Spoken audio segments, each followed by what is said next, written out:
Howdy readers, I'm Jason, this is Chapter and Verse, and welcome to this week's Ramble with the yarn. As you can see, I am actually crocheting this time. So apologies for the light, we've had daylight savings time now, and so even though it is the same time as I always sit down, roughly, and record these rambles with the yarn, the sun's right in my face now, and the curtains are even drawn, so I feel a little bit like Steve Donahue, right? Experimenting with a new angle or time of day, something like that. But it is what it is, so bear with me. Before I start talking about the films and the reading that I've been watching and doing, I wanted to remind everybody, in case you didn't already know, that today is World Poetry Day, and I was going to read you a Sylvia Plath poem in this video, but I got myself seated and reasonably comfortable and hadn't grabbed a collection off the shelf. And you might be asking, well, why not just get up and grab a collection? So I hurt my foot last night, and this is a foot that has been hurt for just over a year now. Anyway, I rolled my ankle really, really badly in January of 2020, and I'm pretty sure in retrospect that I broke something in my foot at that point. There was about a week there in February of last year when just out of nowhere I would have this blinding pain in my foot, and that would come and go for a week or 2 weeks, and then it just went away, and then my foot just was always just kind of uncomfortable all the last year, and I never went and got it checked out because of the pandemic, and I didn't want to go into a doctor's office, blah blah blah. Well, last night I just stepped on it wrong, and yeah, I've got a nice little bump on the top of it now, and it just hurts like hell, and if I put any pressure on it, so yeah, that's why I'm not getting up to peruse the poetry shelf on the bookcase right now. But I did want to ask all of you, since it's World Poetry Day, and I'm going to be talking about Sylvia Plath in this video, what is your favorite Sylvia Plath poem? My two favorite poems of hers are Nick and the Candlestick and By Candlelight. I'm not sure why. Both of the poems that I really love most from her have candle in the title. I didn't plan it that way. It just is what it is. But yeah, let me know in the comments below what your favorite Sylvia Plath poem is. And let's jump into the movies. So it's been a couple of weeks since I talked to you guys, and in that time, I believe the films that I have watched are, so there is The Five Bloods, directed by Spike Lee, Light from Light, directed by Paul Harrill, Contact, which was a rewatch by Robert Zemeckis, City Slickers, another rewatch, directed by Ron Underwood, Day After Tomorrow, another rewatch, directed by Roland Emmerich, and then The Trial of the Chicago 7, directed by Aaron Sorkin, Francois Ozon's Franz, Alice Winocour's Proxima, and then Kelly and I rewatched Rob Reiner's A Few Good Men last night. So, yeah, I'm not going to talk to you about the rewatches, and the reason why I did so much movie watching this last week and so much rewatching is because I was so tired from shoveling snow and running the snowblower and unclogging the snowblower chute, and yeah, so to give you some idea, in case you haven't heard on my Facebook or on my Instagram or on my community board, so if we look back a week and a half ago Wednesday, from that Wednesday through this last Tuesday night, Casper got 45 inches of snow, so 3 inches shy of 4 feet of accumulation, okay? Which is a lot of snow. And I think that's actually why I hurt my foot. I've been spending the last week walking through 3-foot drifts. And you step into that thing and, your foot reaches reasonably solid snow, and then you go to take another step. Well, it's unstable down there, right? And so my feet are kind of sort of wobbling inside these snowbanks, where I've been like taking out the trash or working on shoveling or what have you, walking on ice, and I think it just primed my foot to have an issue, which is what happened last night. But anyway, I've been just working so hard on shoveling all this damn wet snow that I've just been exhausted, and wanted to just turn my brain off and watch something I've seen enough times that I didn't really have to think about it. As a result, I've also done less reading than I would ordinarily have. So I won't talk to you about the rewatches, other than to say I really love them, which is why I rewatched them. I'll say a few things about a few of the other films. The Five Bloods is a Netflix original. It's the newest film from Spike Lee. Ahead of the Oscar nominations, it was getting quite a lot of buzz for Best Picture, Best Director, Best Actor for Delroy Lindo. And I will say that really the only good thing about that film was Delroy Lindo's performance. That's it. And he was great in it. If he'd been nominated for an Oscar, I would have had no qualms with that at all. Now, it did get nominated for the Oscar for original score, which is sort of insane, actually, because the original score was the worst thing about what was quite a bad film. That and the screenplay. The screenplay was just ludicrous. I mean, Lukash talked about this in his video from a week ago. There's something that happens in the screenplay in the movie that is so wildly implausible that I might have even laughed out loud when it happened. It was so ridiculous. Utterly ridiculous. And that wasn't the only utterly ridiculous thing in the movie. There are parts of that film where something happens that should be unpredictable, and it should be shocking, and it should be appalling.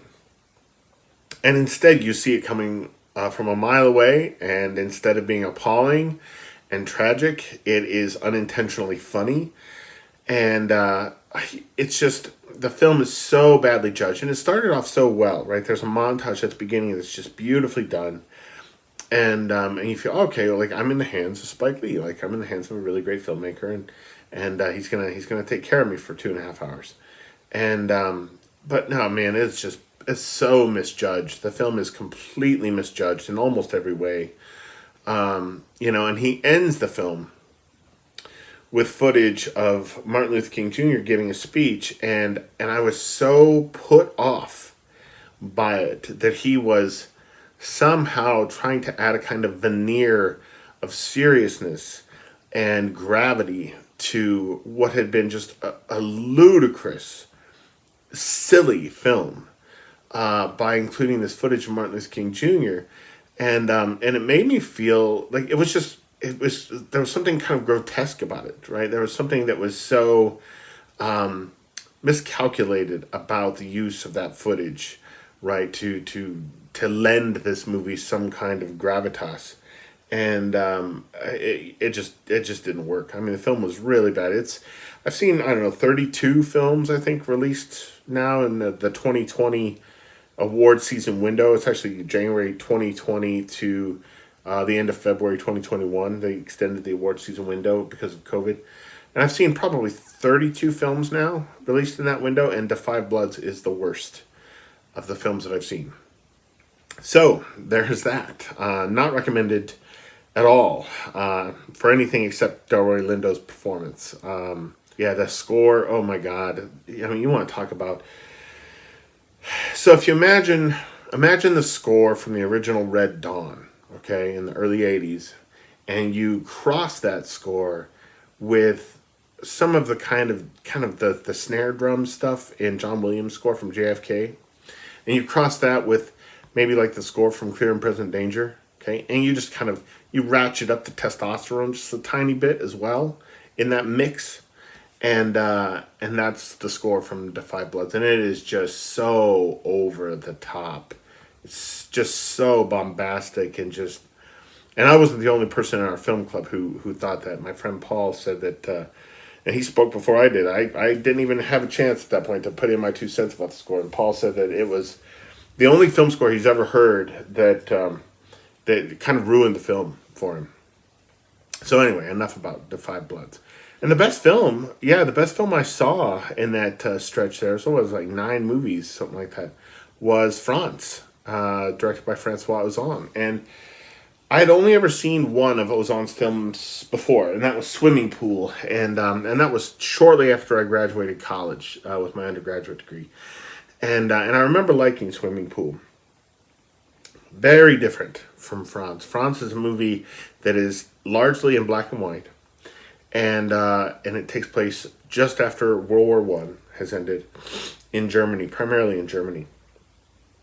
And it is about this young woman whose fiance has died in the war. He was a soldier, and she is now living with his parents. And she goes to lay flowers on his grave one day, or something like this. And I can't remember exactly how it happens. But I think she sees somebody else at the grave. So she sets about trying to find out who this is. Well, it's this young man visiting from France. And as it turns out, he knew the young soldier. And and so it ends up that he meets the young woman, he meets the parents of the boy, etc., and a friendship develops between the four of them. And you think it's going one way, and it goes somewhere completely different. And, I thought about the film for a day, and I loved so much about it, and I wasn't sure that I liked where it went rather than where I thought it was going. And after thinking about it for a day, it occurred to me that where it actually goes is a lot more unusual and a lot braver. And it's just a lot more uncommon in cinema. And it does it really, really well. It raises a lot of kind of moral conundrums. And you find yourself, or I found myself while watching it, trying to kind of suss out the knot of all these kind of ethical problems that the characters are facing. And, and you wonder why they're doing what they're doing, why they decided to do this instead of this, et cetera, et cetera. And I was just engrossed by it. And so it's just beautifully acted as well. It's so beautifully shot. It's a really tremendous film. And it's the best movie I've seen. Yeah, it's the best movie I've seen in a while. I would also recommend that you look for Light from Light, which stars, I think her name is Marin Ireland, and Jim Gaffigan, the comedian Jim Gaffigan, which is why Kelly and I watched it. So we're big fans of his. And that's just a wonderful, intimate kind of chamber drama about this man whose wife has died. And he feels like her presence is somehow still in the house. And his priest hears an interview on the radio one day. It's like an NPR thing or something, with this woman who is used to belong to this kind of supernatural, or this paranormal society, we'll say, there in the region. And she doesn't work with them anymore, and doesn't really she's not active in that world anymore. But her interview is really, really intriguing to us as an audience and to the priest. And he, writes down her contact information from the interview and gets in touch with her and puts her in touch with the Jim Gaffigan character, right, whose wife has died. And man, it's interesting. It's a ghost story on one level, but it's a ghost story unlike any other I've seen, I suppose is the best way to say it. It's really, really intimate. It's incredibly sad. It's also really suspenseful at times, but not in any kind of expected or conventional way. If you have a chance to see Light from Light, it's on Mubi right now. And I think it's also for rent on Amazon Prime. I don't know how much it costs though. But if you have Mubi at the moment, it'll be on Mubi for another 3 weeks or so. So look for it. Light from Light. As far as what I've been reading, I'm still trudging through my mammoth for the month: Red Comet, The Short Life and Blazing Art of Sylvia Plath by Heather Clark, the magisterial biography of Plath. And I've read about 150 more pages since I talked to you guys last. You know, the book, I still have issues with the book. Okay, I still have issues with the book, but there's also so much in this biography that works so incredibly well that, I don't know, the things that would ordinarily be major problems for me in a biography or in any kind of work of nonfiction feel minor compared with, you know, what she's doing exceptionally well. And in a nutshell, what she's doing exceptionally well is, so anytime she kind of dives into the juvenilia of Sylvia Plath, the poetry that she wrote as a teenager, and then on into her college years as well, and the short stories that she wrote during those years, she does such a good job of connecting that work to the later poetry and to the later short stories and the Bell Jar, specifically her novel. She does such a fine job of tracing a kind of lineage from the poets who influenced Plath, primarily William Butler Yeats, and showing how the work of those poets shows up, right, or emerges in her teenage and especially her college years poetry, and then also just kind of projecting forward and looking at, in particularly the Ariel poems, right? She talks about Edge a lot. She talks about Lady Lazarus a lot, and how those poems kind of set the stage, right? Because I mean that's the thing, right?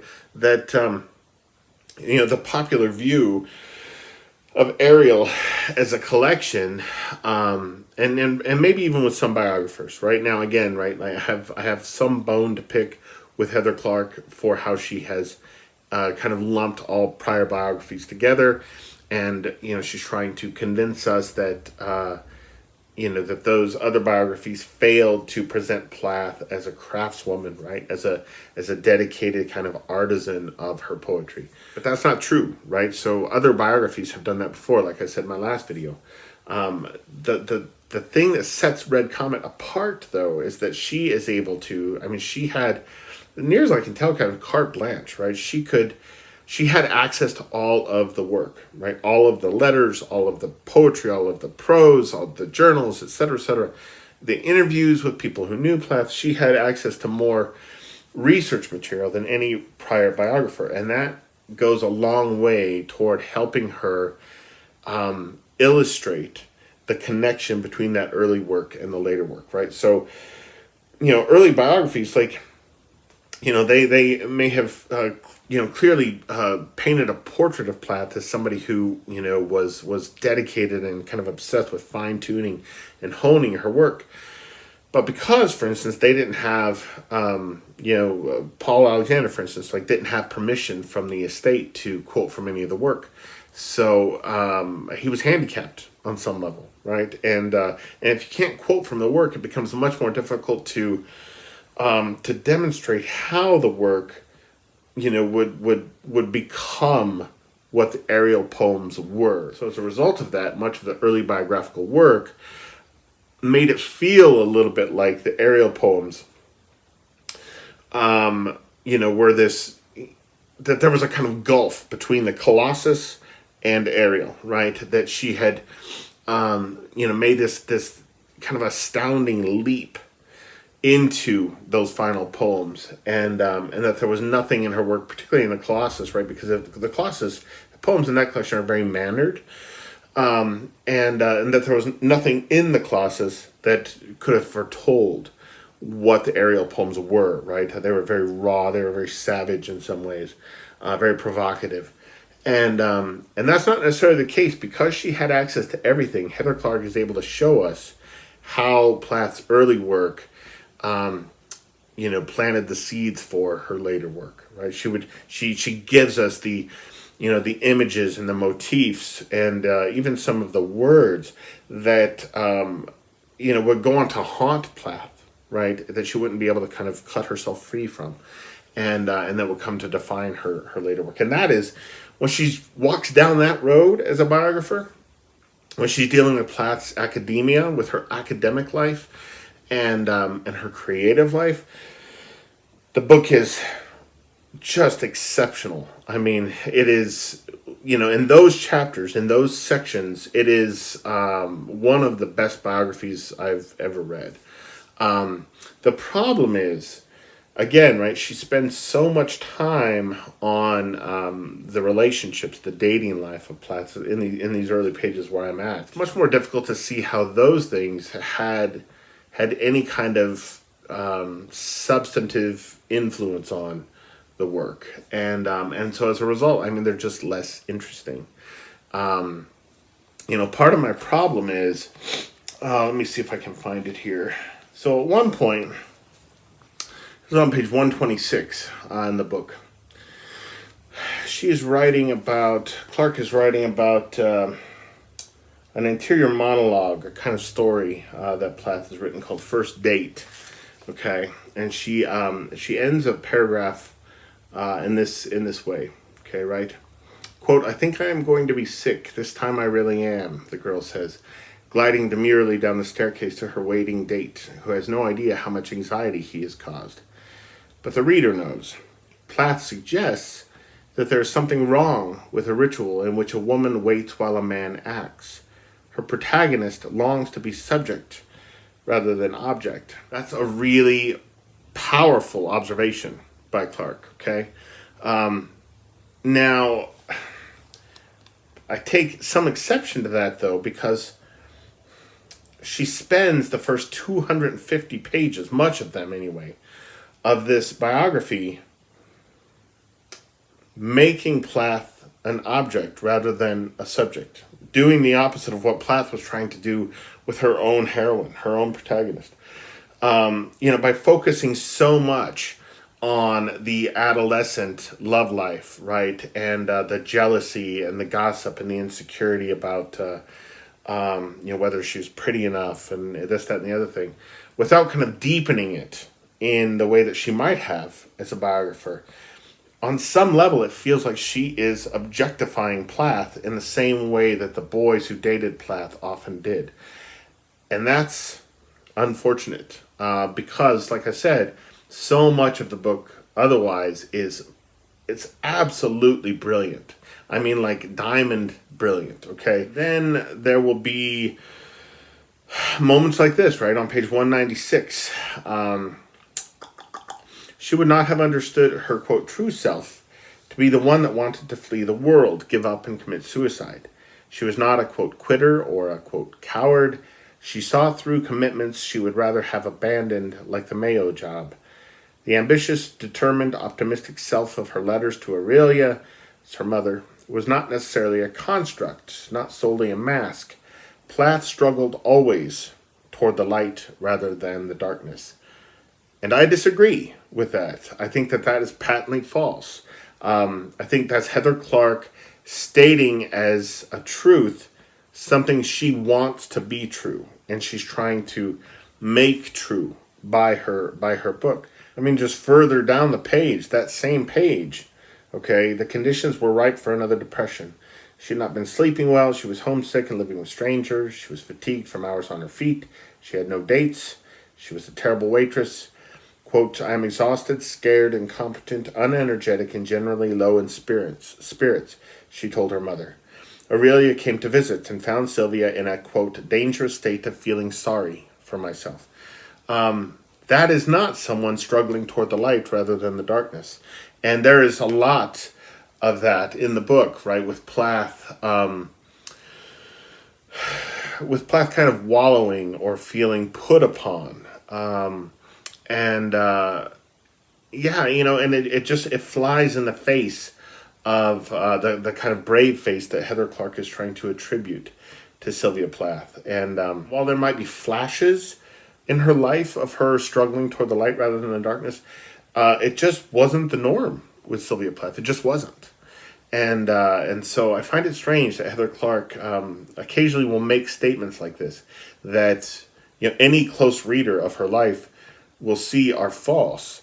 But Clark, that's the thing, right? Like, I mean, if we're taken in by a book, if we're taken in by a biography, it's, really admiring it and just, really kind of mesmerized by it or what have you, we will sometimes just take what the writer says as gospel. We won't question it. We won't think about how it actually relates to the portrait that she's painting.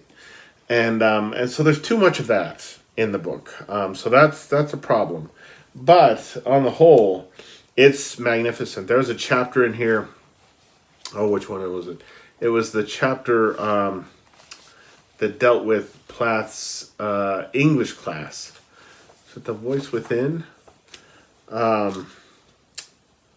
Yes. Yeah, the chapter The Voice Within is so good. And I had known about her English class with her English teacher, Wilbury Crockett, from high school. I had read a lot about that in the past, but none of those books had ever made me want to literally travel back in time and be a student in that class. Not that I would have been able to keep up, not that I would have been able to do it. I mean, the work he required of them was so far beyond anything. And I was in honors English for a while in high school, right? And it's just so far beyond anything that I was doing in high school, which was, I mean, how long ago was that? That was 25 to 30 years ago that I was in high school. And having recently been a college teacher of students fresh out of high school, I think it is accurate to say that 25, 30 years ago, high schools were expecting more of students than they're expecting now. So let's just say it becomes more intense the further we go back in time. Because this was like no other honors class. They had to read a shit ton. And it sounds like just there was so much expected of them. And, and their instructor, this man, Wilbury Crockett, it wasn't just that he expected more of them, but he believed in them more than teachers usually believe in their students, right? He was the best version of himself that he could be as a teacher, it seems like. And he expected them to be the best versions of themselves as people and as students in his class. And, I thought I would just read to you some of the memories that some of Sylvia's classmates had of their time in his class. So again, his name was Wilbury Crockett. They referred to themselves as the Crocketeers. Says the class was small, about 15 students. And it was a class that lasted for years, right? It wasn't just like a 1 year, like a senior English thing. They get into high school and they're in that class the whole time, if they're at a certain level in English. As Sylvia's friend Phil McCurdy remembered, the Crocketeers really were a different class of people in the high school. Was it precious? Was it literary? Gilded? Yes, right? These are his words. On the other hand, we were a bunch of kids who loved school, who loved Crockett, who came to love literature and poetry. When you spoke, he listened. When he commented, it was to the point and personal. The work was very hard, but he balanced that by saying we're not going to do any silly testing. We talked about books, literature, and writing like the kids talk about records today. He made you feel at times that you had produced gold, okay? For a teacher, for a high school teacher, to make students feel like that is so rare and so extraordinary. It's obvious that Wilbury Crockett had just a tremendous influence on the shaping of Plath's character, on her sensibility, on her work ethic. Yeah, it's just extraordinary. A little bit further down the page, half a paragraph or so, 3 of Sylvia's friends from her class all mentioned that they had read War and Peace with Crockett. Looking back, they were astonished that he thought them capable of the task. They also remembered presenting 4 5,000-word papers over the course of the year, far beyond the typical high school workload. Phil felt everyone wanted to be there. Quote, the 42 minutes went by like 42 seconds. You looked forward to it. So yeah, I mean, again, on the subject of Plath's creative life, on the subject of her academic life, Clark is perfect, really. And that chapter of that book literally made me want to get online, see if I could find plans for an actual time machine, and just go back, even just to be a fly on the wall, to experience a class like that, right? I mean, that sounds, and that whole chapter is really about that class, and it sounds like something that was even more rewarding than the best graduate school classes I had. And for that to have come so early in the lives of these students, right, in their teen years, is just, yeah, it's just remarkable. In the book, Heather Clark says that Wilbur Crockett was the first person, and maybe the only person, I don't know, who told Aurelia Plath, Sylvia's mom, that Sylvia was going to be able to make a life for herself, make a living as a writer.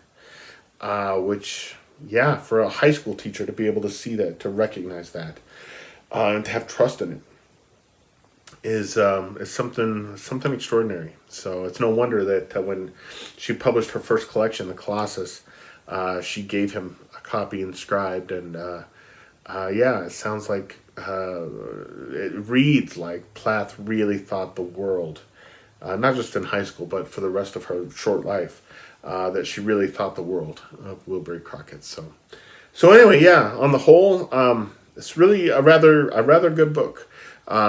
If she didn't have these missteps, these occasional misjudgments in the biography, it would be, yeah, it would be just a jewel, just a gem of a book. And who knows? Maybe it still will be. Maybe the book, on balance, will be that much better than its most glaring weaknesses. We'll see. I've got a hell of a long way to go. But anyway, so yeah, that's what I've been doing the last week or so. Crochet a few more stitches here. If you're reading Red Comet as well, I'd be curious to know what you think. You can let me know, like, even what you think of later chapters. Nothing's going to be spoiled for me. I'm really, really familiar with Sylvia Plath's life. Let me know as well what you've been watching. I'm often curious to know what my subscribers are watching in the way of movies. I know that not all of you, maybe not even many of you, are big film buffs, but I know some of you are. And I'd be very curious to know what movies you watched in the last week or so. Anyway, my friends, I will leave it there, and I will talk to you guys again very soon. In fact, the next time I talk to you, provided it's next weekend, the next time I talk to you, I should have my second COVID shot. So that's really exciting. Looking forward to being able to resume something like the life that I had just over a year ago, right? Being able to actually walk around downtown and have face-to-face meetings with clients and go out to a restaurant and go to the movies, and yeah, that'll be really nice. So Kelly and I are looking at probably a week into April when we'll feel comfortable doing those things, insofar as one can feel comfortable. So anyway, I will talk to you guys again very soon. Adios.